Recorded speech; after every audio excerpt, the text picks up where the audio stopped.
I remember I interviewed Too Short a little while back, and he was saying how, when he was coming up, like, you couldn't be a 30-year-old rapper. That was just like, you know what I mean? Mm-hmm. Like, you had to figure out what it is you needed to do next before you turned 30 as a rapper. Yeah. But now, it's kind of a different playing field. I mean, you're 40 right now. Mm-hmm.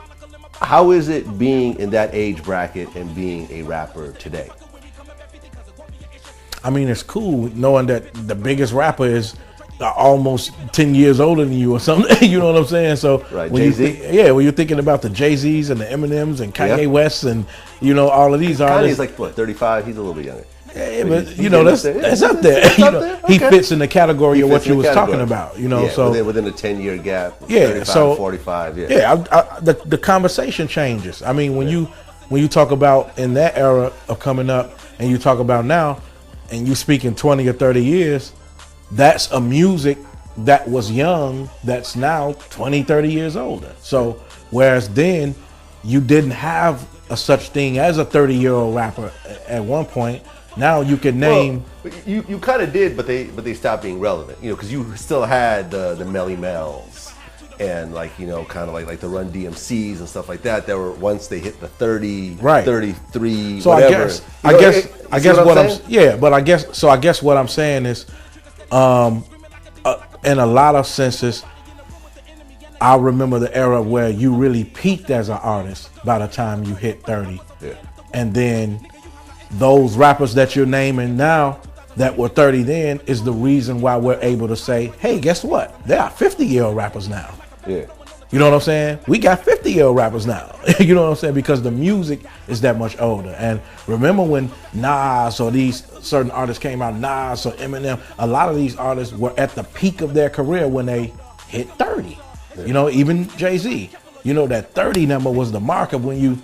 so like Too Short said, in one era, it was unheard of to even be a 30-year-old rapper. And then in the era after that, you hit your peak when you was a 30-year-old rapper.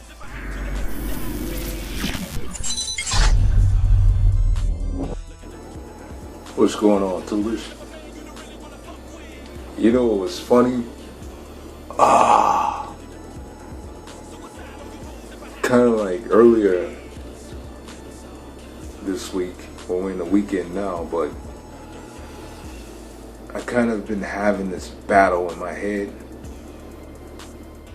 in regards to like hip hop, as far as how people put age barriers on a particular art form that's basically geared to the hip hop community. You know what I mean? So basically, if you lived in eras in hip hop, you know what I mean? Like for myself, I'm part of Generation X. So it's like, I grew up in that. The 90s rap, late 80s, 90s rap. I've been through all that. Best rap ever. You know what I mean? We had it in the 90s. You know what I mean? It don't get no better than that. Now, I'm not trying to knock whatever it is, whatever people call this music today, whatever it is. You know what I mean? That's supposed to be hip-hop. I'm not knocking it, but to be honest, that real shit, that good shit, Wu-Tang. You know what I'm saying? Mobb Deep, Outkast, the Ghetto Boys. I can go on and on and on. Nas, M, you know what I'm saying? All these Jigga, you know? Tupac. Come on now. Biggie. All those cats we had. So, my thing is I get tired of arguing and debating about, you know, you're too old to do this, you're too old to do that. And when these youngsters say that, you too old for rap, you too old, you're old, nigga, you dusty, get out of here, yeah. You know what I mean? But the thing is this, and I got shit on iTunes. I've always been an independent artist. I never been signed to no label or nothing like that. You know what I'm saying? To no major deal or nothing like that. I've always kept it independent. With my own label, I've always had called Behind the Knife Entertainment. And my thing is that, yeah, just because I just turned 40 on April 17th. You know what I mean? And like Twista said in that interview, you don't start peaking until you're 30 in this rap game. You know what I mean? You don't really start peaking until you're 30. So, thank God for iTunes, because they must understand that hip-hop has different genres, like subgenres rather. So, if you're part of Generation X and there's a particular style that you liked within hip-hop, it will be considered old school, or maybe there's different like G-Funk. They got all kind of different categories. Like when you go on iTunes, you can select, you know what I'm saying? Which is a good thing. So that means that it could be a day that I'm in the mood to listening to like maybe Wu-Tang, going back into the Wu. You know what I'm saying? Entering the 36 Chambers.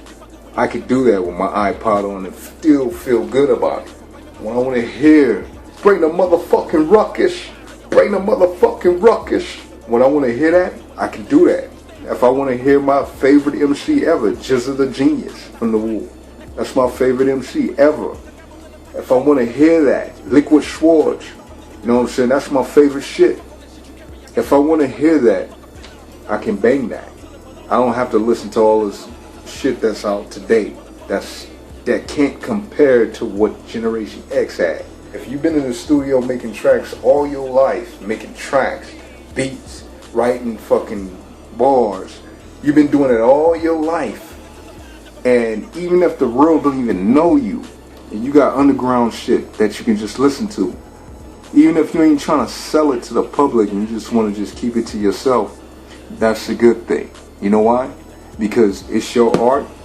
What Twista was saying in that interview with Vlad TV, you know what? He made a lot of sense. Twista just turned 40. So Twista, you know what I'm saying, he's still putting out his shit. You know what I mean? There should be no age barriers. Especially with him, he was a unique type within hip hop. Nobody can rap fast like that. That's hard to do. So that made him unique. The same with Busta Rhymes. They can't be duplicated. So they're going to stand out regardless. And they can go on and on and on. Eminem is already in his 40s. He can go on and on and on. You know what I'm saying? And still be loved because he's still catering to hip-hop. He's not like, fuck hip-hop. I'm done with that shit. I don't want no more part of that. You know? He still loves that shit. There shouldn't be no age barriers on hip-hop. Especially if you're a pioneer of it. Or you're part of Generation X. And you still got love for the art form, and you love that shit, even if you're 45 or 47 years old, and you still love that shit. You knew how to create beats and all kind of stuff, and write your own spits.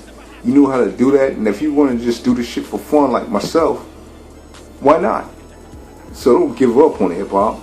If you love it, you live through it, still pursue it. If you don't want to get a major deal or nothing, you can still go indie. You know what I'm saying?